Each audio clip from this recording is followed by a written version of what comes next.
Well, the success from Buffalo translated to the big leagues last September for Dillon Gee. Dillon, let's go back to last year just before we talk about 2011 and that ride through September. Just take me through it from moment one. And it's a dream come true when I finally got the call. It's what I've been waiting for my whole life, and been working towards. And it was just a moment of joy right there for that time. And I'm lucky. I did well up there.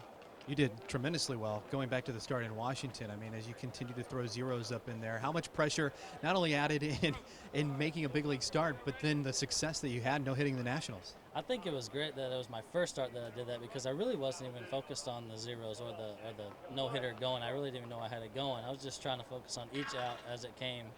Just such a big moment for me that I was kind of lost in the moment and didn't really realize what was going on.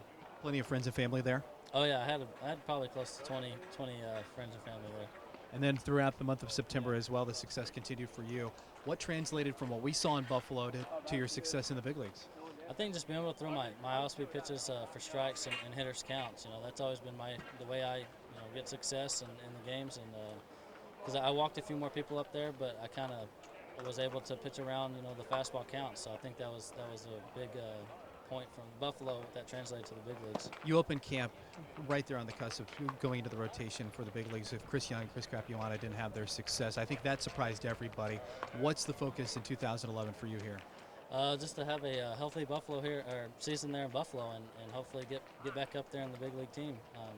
Those guys were pitching great, so I'll just do my part down here in Buffalo, and hopefully I do well enough to get another call. And you know what? Going into 2010, that was somewhat of a question mark. How is the health throughout the offseason? It's been great. This spring's been a lot better than last spring was. I mean, even last spring I had some concerns going into that season, but it did well the whole last season there in Buffalo. So this spring it feels better at this point than it did last year at this point. So that's very nice to have right now. Look forward to seeing you in a couple of days, Dylan. Thanks, Ben.